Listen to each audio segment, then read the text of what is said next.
In this tools talk, I'm going to give an introduction to the traditional Hedge Layers toolkit. I will discuss each piece of equipment from the left to the right of the photo, starting with the landscape rake and the hay fork.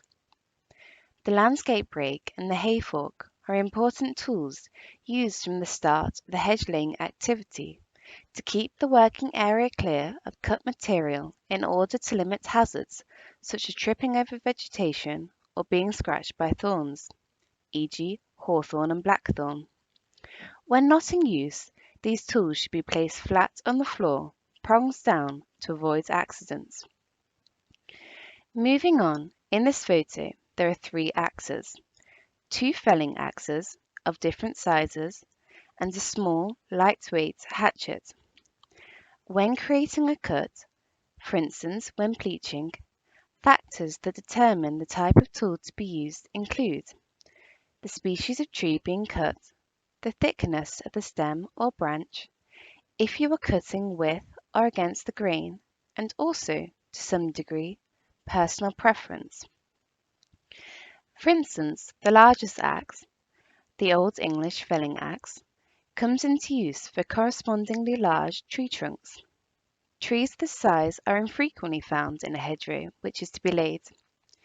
To ensure safe working practices, make sure that the axe blade is suitably tight to the shaft and that there are no cracks or splinters in the handle. Axes, except hatchets, should be held by both hands when holding and swinging. As with all swinging tools, one should use the axe without gloves, and it is important to be mindful of your working area. Another swinging tool is the Yorkshire billhook, which is the largest type of billhook. This is a heavy, double-sided tool with a long wood and metal handle and a full-length blade. One blade is straight, whilst the other is curved, which allows for different styles of cuts. The Yorkshire billhook requires a two-handed approach, which allows for a full-bodied swing.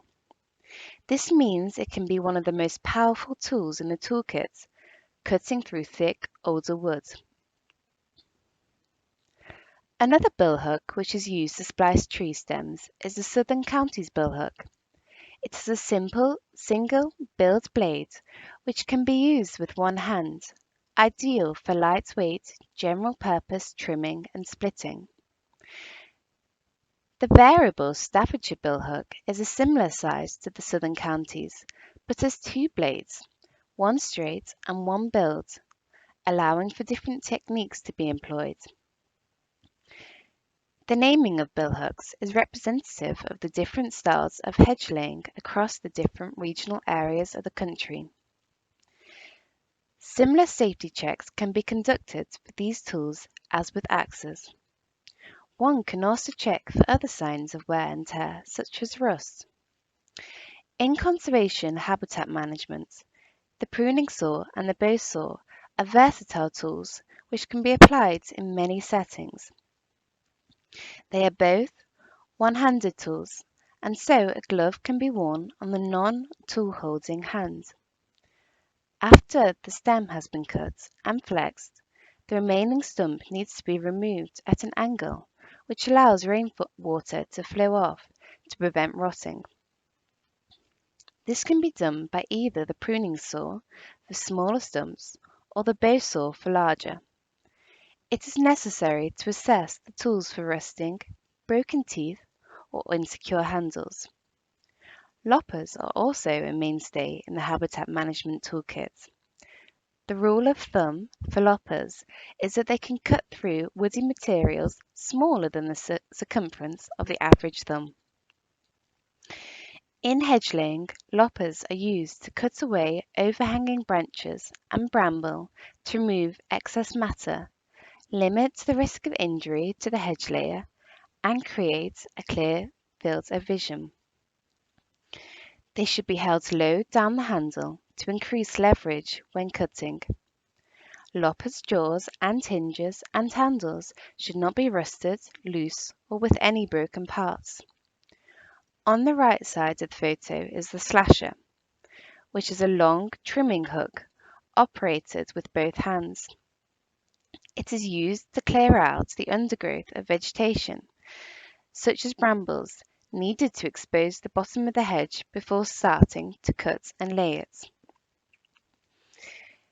The blade should be secure and unfractured, without a large accumulation of rust. The handle should not be broken or splintering. Two pieces of equipment that are not included in the photo are the fencing mill and the lump hammer. Once a series of pleaches have been laid, stakes need to be introduced to the hedgerow, which can be hammered in by using these tools. The pleaches can be woven in between the vertical stakes, which have been driven into the ground by either tool. Ordinarily, for hedge laying, the one-handed lump hammer provides sufficient enough weight to drive in a stake.